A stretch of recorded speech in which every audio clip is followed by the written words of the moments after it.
Hey guys, this is Ray with the Political Trucker Channel. It's been a while since I've been recording any of these videos, and I apologize. A lot has happened regarding what's going on in the trucking and the political world and the aspects, the B-2 bombings in Iran, the ELP, English language proficiency. In case you guys didn't know, the truck driver that did the wrong illegal U-turn and killed 3 people in Florida, and there's just so much going on, and I'm going to touch bases on that here in a little bit, but I want to talk about Charlie Kirk. I do believe, honestly believe, we lost a very good an American today, and human being. Obviously, he was Christian. He believed in Jesus. He believed in God. He tied a lot of his debates into that and love one another. Regardless if you didn't agree with him about, the 2 genders, and if you're one of those people that believe there's 9,000 genders, that you can be male and female at the same time, and that you can be binary, that you should be a male that transgenders to a woman and be able to play a woman's sports and be able to go in the women's bathrooms, that's your prerogative. But reality, 99% of the population in the United States does believe that there are 2 genders, and that's just the way it is. But to get shot and killed because of a difference of an idea that you may have with this individual, I don't think, I shouldn't say it that way. I do recall a time when I was growing up in the 80s and 90s. I was born in 1980. That you could debate, regardless if you agree with the person or didn't agree with the person, but if you two talked about it and debated it, the pros and cons, you may persuade that one person, or they may persuade you, or it might be a stalemate, but at least you can shake hands, move on, and talk about it another day. But if we're to the point now in time and history where you can't express your ideas on a Christian level and talk to people civilized with respect and honor as he did, and you lose your life over that, we're lost as a human race. We're lost as a country. 325 million people populate this country, if not more. And you're always going to have the 1%ers that are actually, I would say, out in left field. All this hate talk about, when Trump was running for president again, oh, he's a Nazi, he's got characteristics of Adolf Hitler, that's just wrong. Even though if that's fear-mongering and you're trying to get votes, you're trying to sway the population one way or the other so they can do what you want, but you got to be careful. With the price with freedom of speech, there's a price with how you say it and who's listening. You should always try to be factual.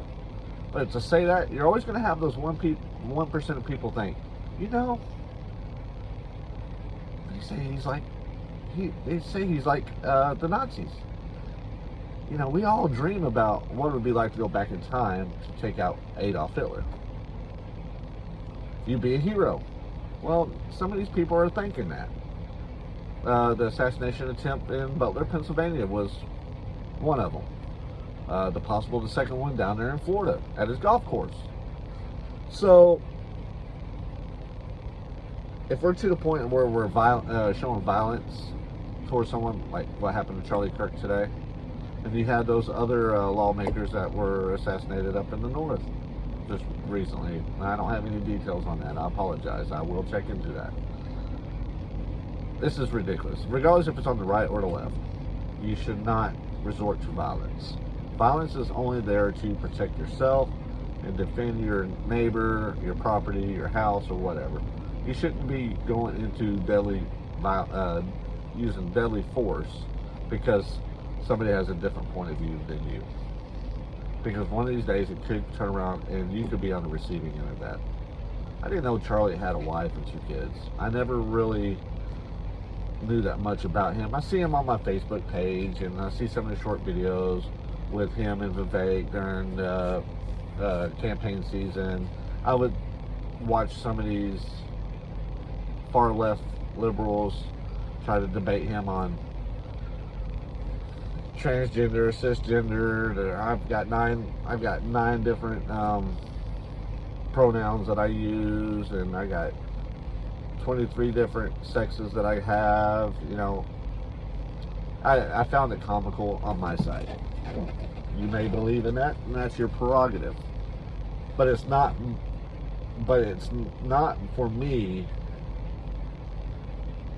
to have to believe what you say you are. You want to believe that? That's fine. If you want to believe that you're a banana peel, well, be a banana peel. But when I see you, I'm going to see you as a ma'am or sir. If you're a man, you're a man. If you're a woman, you're a ma'am or a woman. I mean, you're not going to convince me that you're a banana. Now, if your friends want to call you Mr. or Mrs. Banana Peel, so be it.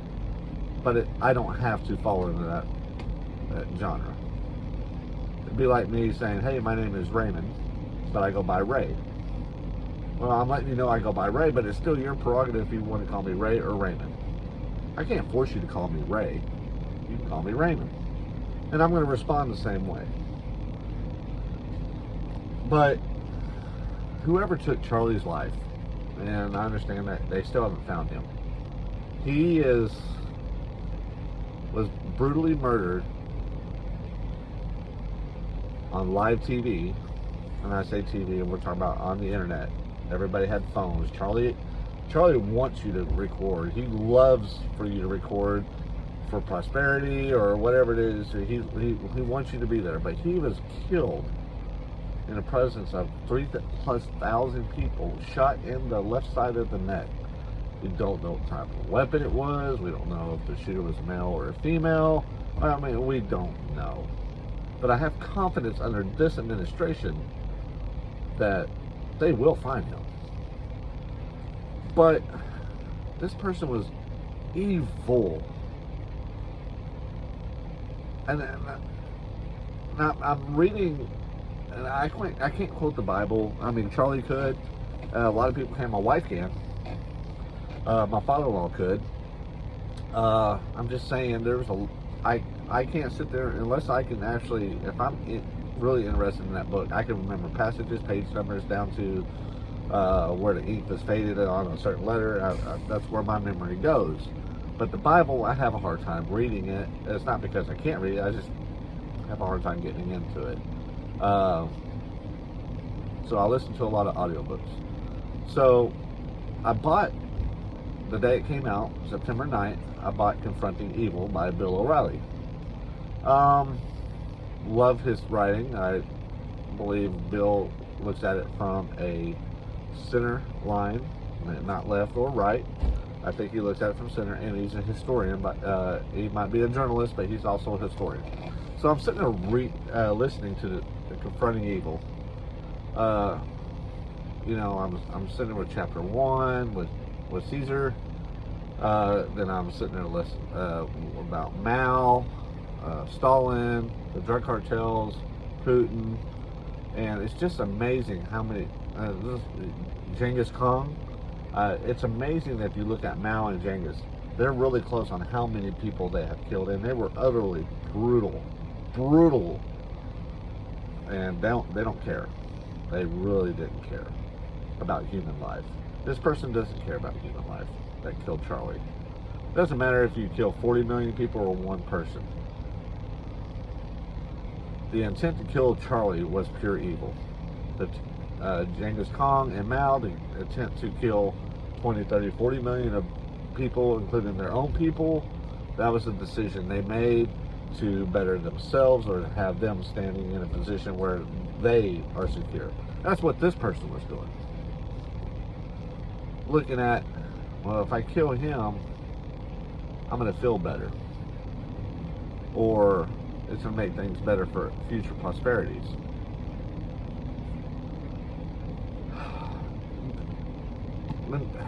I'm a Star Trek nerd, so the needs of the many outweigh the needs of the few or the one. So you just slice that any way you want. right now we're all hurting. This person was an evil person, and with all the polarization regarding during the campaign, Trump was a Nazi, and this and this and this. You're always going to have that 1% that's actually going to believe that, and we've all fantasized in our minds, well, most of us have. What would it be like to have a DeLorean? Put some lightning in it or some plutonium and going 88 miles an hour and travel back to 1939 or 1942 or 1943 and assassinate Adolf Hitler. We all know that we would have been held a hero. So you got these media outlets saying, well, not Donald Trump's a Nazi. You're going to have that 1% that's actually going to think that, and they're actually going to think they're going to martyr themselves by thinking, if I go take him out, the public opinion is going to be for me. They're going to be hip hip hooray with me. Well, we saw that happen in Butler, Pennsylvania, then we saw it again when it was almost attempted in Florida. These people are nuts in the head. So someone was thinking that with Charlie today, and I pray for him. I know he's with Jesus. I know he's with God. I pray for his wife and his 2 kids. I'm a father myself. I can only imagine if something was to happen to me tomorrow, how my wife would feel, and my kids, my children, how the absence without me being there, and I'm already gone because I'm a truck driver, but be permanently gone, I can't even fathom how that would feel. I know what it's like when I lost my father-in-law and my mother-in-law. I've known them since high school, when I was in high school, I should say. And when we lost them, it was very painful. And I handled death better than most people. But it still hurts, but I can only imagine. So, Megyn Kelly, Glenn Beck, and all them were saying today that his voice just now gotten louder. Charlie Kirk's voice is just now louder because we all need to take off where he left off and finish and continue to strive to educate this younger generation. Charlie Kirk was a lieutenant, like in this political war, I guess you can look at it, because politics is like a war. You're trying to defeat your opponent. So he was the only one that was in the trenches in these colleges where the left has been playing the long game for decades, and a lot of these professors are left-leaning, which I don't care if you're a liberal or a conservative. There is something that's too far left and too far right, in my opinion. But as an educator, to educate your students on your political feelings, no, as a teacher, you need to be center, either just left of center or just right of center. You shouldn't be putting your fully ideals onto them. Give them the facts, how the facts are in the books, in the history books, regardless if you agree with them or not. Give them the facts and let them make up their own decisions. If they come to you after class, say, hey, can you tell me more? Then tell them, hey, in my humble opinion, this is where I'm at. Then I'll leave you to make your own decision. But that's not happening. If you don't convert this way, then we're going to shun you on this side. And Charlie was down there educating these people. He was in the trenches, hands and elbows deep in the gunk of politics. And he wasn't disrespectful, and he wasn't hateful. He loved to talk, and he loved to debate.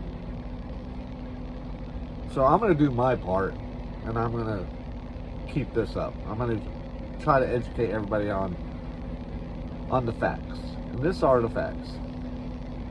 He was brutally killed, politically assassinated on September 10th, 2025, at the age of 31. A father of 2 and a husband. If you look at that, the videos that are going around with him and his kids and his wife, and there was one that really hit me hard, was one where his he was sitting on a Fox News set, and his daughter comes running on to the set, and he gives her a big hug. That's how my son, my oldest, used to see me when I came home from work. My youngest son now does that to me when I come home from work. When you start putting family and kids into it, you start seeing humanity's side, because that's what we all are. We're all human. We all bleed the same blood. We're all made from the same materials. We're all made from in the image of God. For you that don't believe in God, we're all made from the same stardust, carbon. I mean, we all breathe oxygen and exhale carbon dioxide. We all do that. My nose might be longer than yours, my skin might be a different color, but in the end, we're all human. We're all part of the same species. And that's what makes us unique. But, you know, some of us are not educated, but a lot of us are smart enough to know that we can tolerate other people, which most of the planet does commingle pretty well with everybody else. But there's some that don't. I saw Alexandria Ocasio-Cortez talk about this today, and she says this political violence needs to stop. But then she brought up gun control, about background checks and mental awareness. People who are flying under the radar, you'll never find out if those are mental or not. There's no way to test that, per se, on blood tests or anything like that. Kind of just still rolling the dice.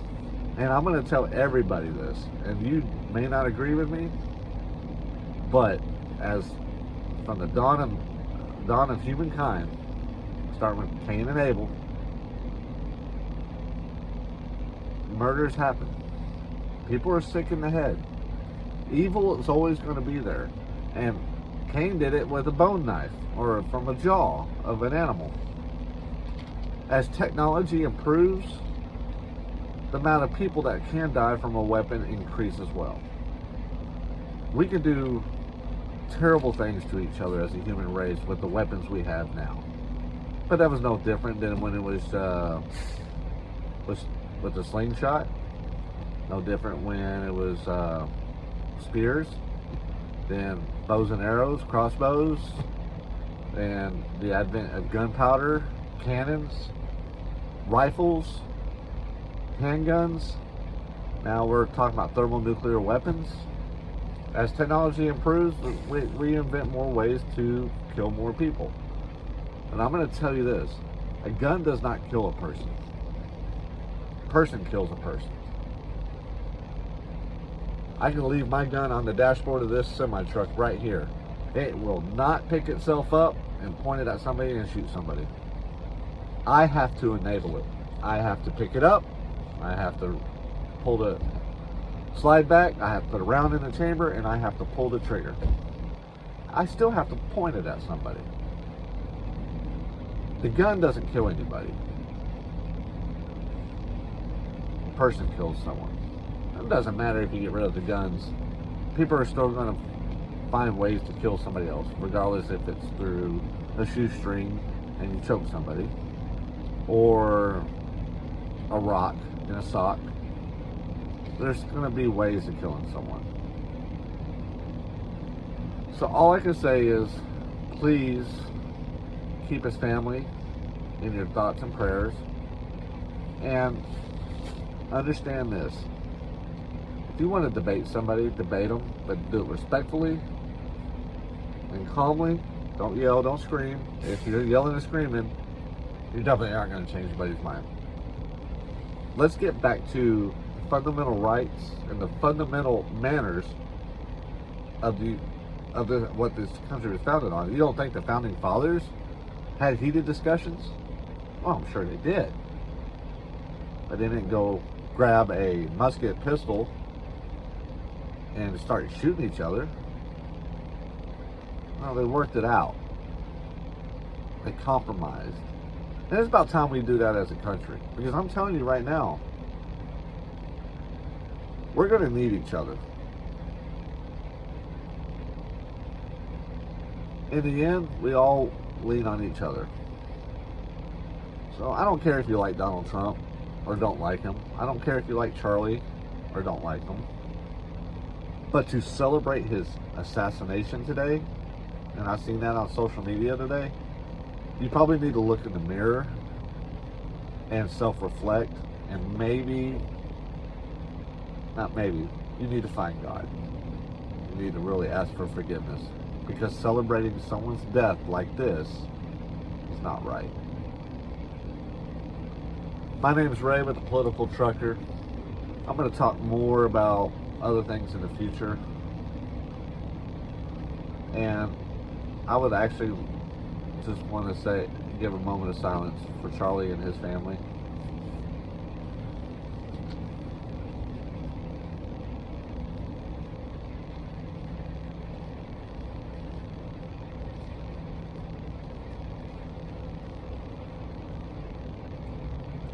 Being in the military myself, I've seen a lot of things, but that was brutally horrifying. Use social media outlets and the people who own these companies and stuff like that, where you control video content, like the TikToks, the YouTubes and stuff. If those videos are being posted where it actually shows the actual shot, I'm not saying take it down forever. I mean, I do believe in the freedom of speech, but he does have kids, and it needs to be censored somehow. Not censored, but it needs to be filtered, so that way young kids can't see that, because that was brutally horrifying. The way it came in and how much blood he was lost, and by the time they probably got him in the hospital, he probably lost a lot of blood. Reports said, according to Glenn Beck, that he knew someone on the ground there that knew him, because Glenn Beck knows Charlie, that he had a pulse. You have a pulse and have low blood supply, but where it hit in the neck, he was probably already gone, or not enough oxygen and blood supply going to the brain. It's inhumane. This person was very evil. I do hope they find him soon. I hope they actually try him very quickly. And on top of that, Utah does have the death penalty. I believe it's gas, electric, and or firing squad, which hasn't been done in probably 100 years. But if they do find him and they try him and they convict him guilty, I hope his sentence is death. And I hope they make it quick as far as putting him on death row. And I think he needs to probably experience what Charlie did. So I would say death by firing squad. This is crazy. This is utterly crazy. We need to start putting law and order back in this country. This is the last thing I'm going to say. And I don't remember what politician said this, that we can't incarcerate our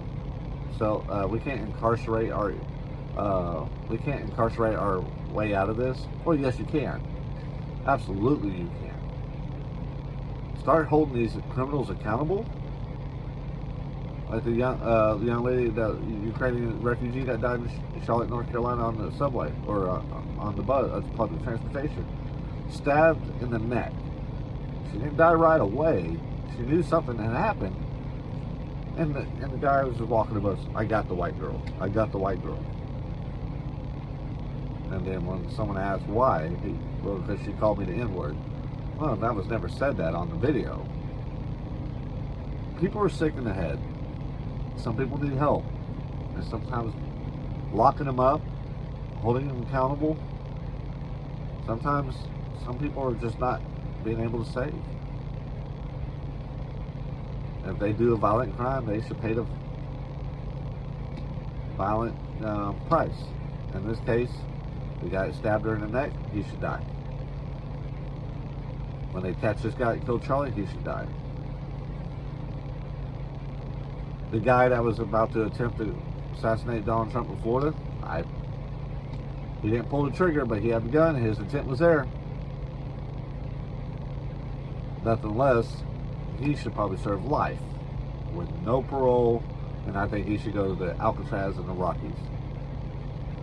Never see a single person on the outside. All he sees is concrete walls. Let him go out there for 23 hours a day in a cell, and spend 1 hour in this little cell looking up through a barbed wire fence, and that's the only sky he sees. We start holding these criminals accountable, our country will come back, and the world will follow suit. I'll do a video tomorrow night on the ELP and what's going on from what I'm seeing in the trucking world out here, what needs to probably be done. And then we're also going to talk about the drones that flew in the Polish airspace earlier today, and how they're wanting to exercise Article 4 of the NATO Pact, which means an attack on one is an attack on all. So, just to give you a preview, I think the response from NATO to Russia, I think we need to do something, because if we don't, then that article is going to be null and void, basically, and Putin and the rest of our enemies are going to think, oh, they're not going to do nothing. I think the response from NATO needs to be coordinated with the United States, and the United States needs to send missions. Even if it's just to bomb a minor little airfield using our F-35s or F-22s or even the B-2 bombers, just to send Putin a little message, just poke him and say, okay, you violate that airspace again, you didn't see us coming, you won't see us coming again either. Yeah, Putin is crazy enough to use nuclear weapons. So I'm getting off target. So we're going to talk about that tomorrow. All I can say is, love thy neighbor, be kind, be humble, read the gospel, and if you're not religious, just be kind to one another and love one another. Because if anything happens from outside the United States where we're all drawn into something, we're all going to rely on each other. We all depend on each other. So, if you're out there driving, keep the shiny side up, no illegal U-turns, and be safe.